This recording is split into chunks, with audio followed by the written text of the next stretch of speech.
Origin Chess reaction. This is how US military smoked Russian mercenaries by Channel Brothers Arms.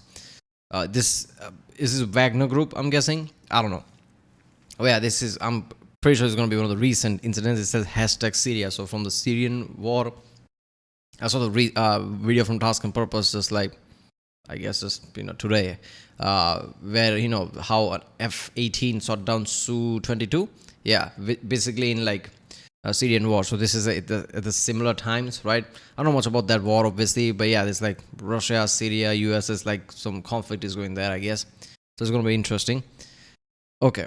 Remember, we'll flag my reaction to subscribe, so that way you can help the channel by helping the algorithm, and I know which type of videos to react to more. I've been through this military, rabbit hole recently. If you haven't seen my other reactions to things like this, check out the link in the description. I've been watching a lot of military-style videos recently, and yeah, let's do this one. Whoa. When the first vehicle in the convoy suddenly blew up, the Russian mercenaries knew something was wrong. Their objective, to capture an oil field in eastern Syria, was supposed to be a routine mission. The enemy, they knew by then, would have fled long ago at the sight of 500 battle-hardened Russian and Syrian fighters. But instead, the attack had come to an abrupt halt, and explosion after explosion shook the ground. It wasn't long before AC-130 gunships, Predator drones, Apache helicopters, and fighter jets were circling over the battlefield, pounding the attackers from every imaginable angle. What the Russian forces didn't know was that the oil field was not defended by any fighters, but by American Special Operations Forces, supported by the most powerful air force in the world. And so, within a few minutes, the routine mission turned into hell on earth and into one of the deadliest engagements for the notorious Russian mercenary group Wagner.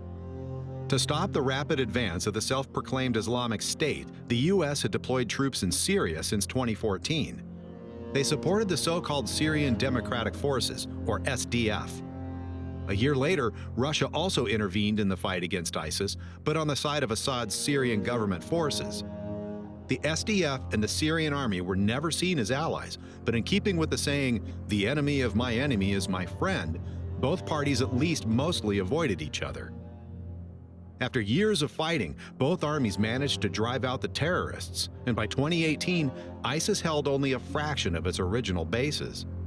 To prevent an unintended conflict between Russian and US-supported armies, a deconfliction line was formed along the Euphrates River, which effectively bisects Syria. In addition, both parties were able to contact each other through special telephone channels that were kept clear at any time. But despite all these precautions, on February 7th, just a few miles from the Euphrates River, the first deadly clash between Russians and Americans since the Cold War occurred. Late in the evening of February 7, 2018, 500 Russian and Syrian fighters attacked an SDF military base.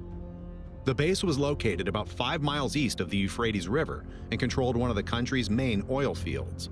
Thus, like most oil fields, the area was officially on the Syrian Democratic side of the ceasefire line. But this did not stop the Syrian-Russian troops in any way. The attackers were supported by various Russian-made battle tanks, as well as mortars, artillery, and rocket launchers, with which they began shelling the SDF base without warning. In addition, Russian Air Force aircraft were on standby to provide air support, but initially remained on the ground. However, while everything was initially going according to plan for the attacking forces, the phone suddenly rang in the Russian headquarters near the Euphrates. A representative of the U.S. military was on the line and wanted to know whether Russian fighters were currently trying to take the military base at the Conoco oil fields.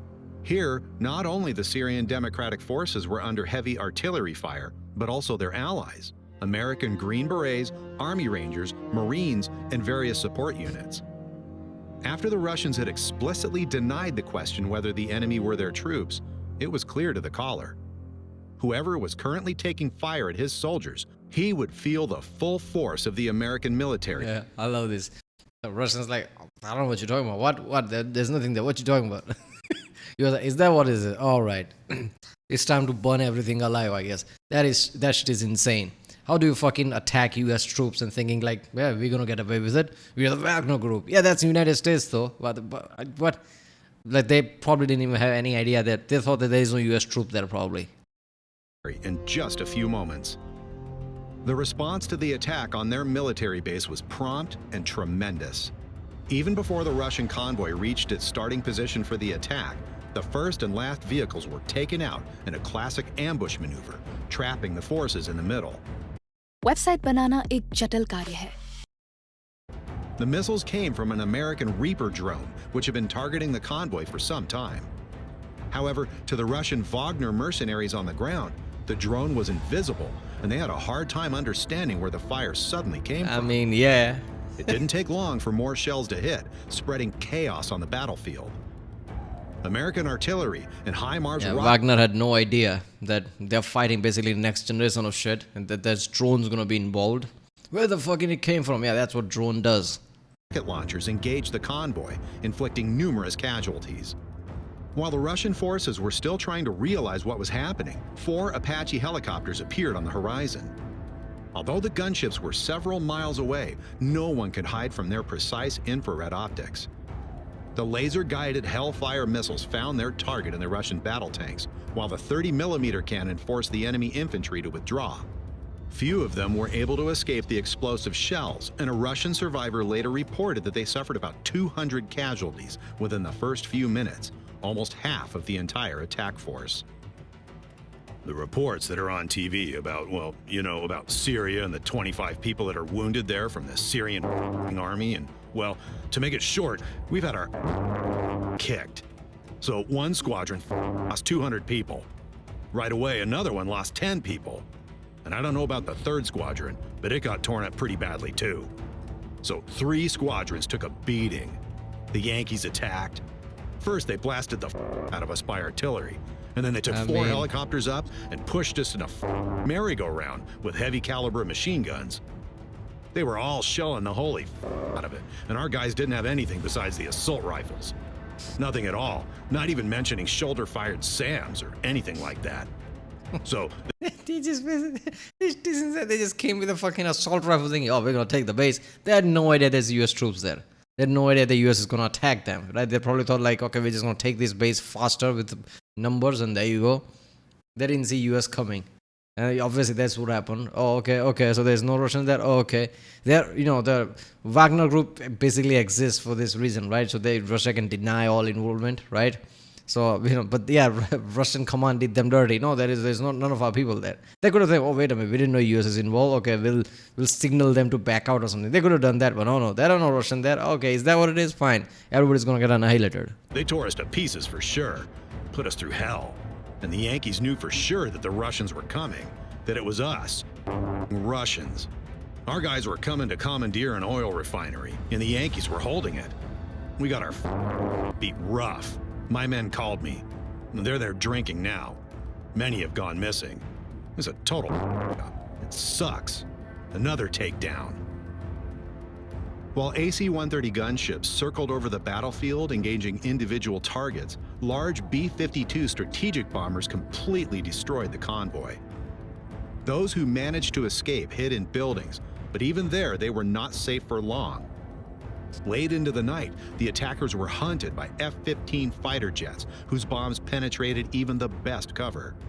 The new 5th-generation air superiority fighter F-22 Raptor was also used, but for the soldiers on the ground, it no longer made any difference who was pounding them. The Russian contractors did Hold up there. Okay, so why do they say only XN F-22 saw was that balloon they shot down? F-22 was here, probably saw XN as well. What you talking about? F-22 was deployed in this one. And a chance against the American Air Force. Although there were rumors that some pilots from the nearby Russian air base were asking for permission to take off, the blue-painted Su-34s and 35s remained on the ground. The attackers' casualties were so heavy that in the middle of the battle, one of the Russian commanders... Fighter pilots probably ran to their Su-37s or whatever. As soon as they were landing, they said, man, let it go. Half of them are dead already, there's no point. And they just basically walked back. Called in and asked for a ceasefire, indicating that Russian military was in contact with the attacking fighters after all. A published call from a Wagner mercenary sums up events in Syria. Just had a call with a guy, so they basically formed a convoy, but didn't get to their positions by some 300 meters. One unit moved forward, The convoy remained in place about 300 meters from the others. The others raised the American flag, and their artillery started ours really hard. Then their choppers flew in and started everybody. Ours just running around. Just got a call from a pal, so they're about 215 killed. They simply rolled ours out hard. Made their point. What the ours were hoping for in there? That they'll run away themselves? Hope to scare them away? Lots of people so bad they can't be ID'd. There were no foot soldiers on the American side. They simply our convoy with artillery. When the battle ended early next morning, there was nothing left of the... Look, man, challenging America on anything today is like insanity, right? One thing's become obvious, like we've always thought like there are superpowers, but there's only one superpower when it comes to pure military and logistics. That's US, right? I mean, sometimes you hear about a story, US backing down, it's just like some strategic decision. Because if they can, they would basically wipe out shit, right?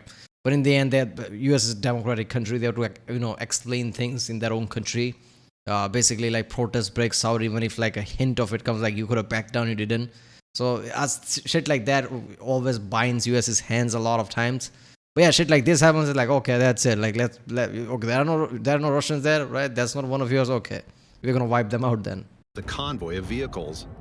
All combat vehicles have been destroyed, with the exception of a single battle tank and armored personnel carrier. Of approximately 500 Russian and Syrian attackers, at least 200 were killed or wounded.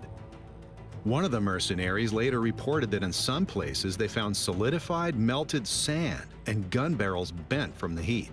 Damn. There were no casualties on the American side and no reports of damaged aircraft. I mean, yeah. Only one of the SDF soldiers in the base at the oil field was wounded by Russian fire, but survived. The incident sparked outrage on both Russian and Syrian sides, but since the Americans had repeatedly reassured themselves through the Russian officials, they could not be blamed. According to intercepted phone calls between the leader of Wagner and Russian ministers, the attack was even said to be an order from Moscow. For Wagner Group fighters, the Battle of Conoco Fields went down in history as Red February and was one of their most humiliating engagements. At least some of them received a medal specially. How the fuck is it humiliating? How the fuck Wagner Group fights against US troops? How does that even make sense? How is that humiliating? That's not humiliating, that's stupid. Right? No, oh, we were humiliated that day, or what? You think you're not gonna be? You're gonna fight against US? Come on. Made for this event. It shows a Russian soldier surrounded by flames, heroically shooting at an American Apache helicopter. A scene that probably never took place in this way. I mean, yeah. The Syrian Democratic... Okay. Russian lit fire or something, like shooting at Apache. Even the Russian people, they're like, fuck you. You're not attacking Apache helicopter. That never happened. Forces and their American allies had successfully defended the base at the oil field and continued to fortify it. The demonstration of their superior air power was meant to be a warning to any hostile forces not to mess with the wrong people. Interestingly, when Syrian and Russian fighters gathered in the area again about a month later, the Americans once more contacted the Russian commander in charge. This time, it was not long after the end of the phone call that the entire Russian-Syrian fighting force hastily withdrew. For those who made it this far, thanks for watching. Imagine the phone call. Okay, again, we are doing this. So, are these you people? Are you gonna retreat? You're like, yeah, all right, we're gonna retreat. We're not doing version 2.0 this time. Yeah, this is insanity, man. I'm pretty sure like they had no idea. Okay, I don't know if Russian command had no idea, but Wagner Group and Syrian troops had no idea that probably US troops are going to be there or something, right? They probably thought that the freedom group that the US is backing, probably they are the only one there, and there is no US backing there, probably something like that. They had no idea, like everything's on standby. But yeah, everything the US has, all the jets and all the bombers and all the shit, drones, if all of that is standby, close by, and you attack, you're basically fucked at that point. Well, that was how US military smoked Wagner Group, Russian mercenaries. The channel Brothers in Arms. I've never seen this channel. Somebody recommended I should watch this video, but yeah, this was something. Yeah, I've been watching Task and Purpose and channels like that, basically, who talks about incidents like this. I can already see in the recommended feed. Task Force already made a video why US troops fought Wagner Mercenaries in CNAP, basically this same video, right? So yeah, if you haven't seen reactions like that, check out the link in the description or end card right now, I guess. And yeah, I'll see you next time.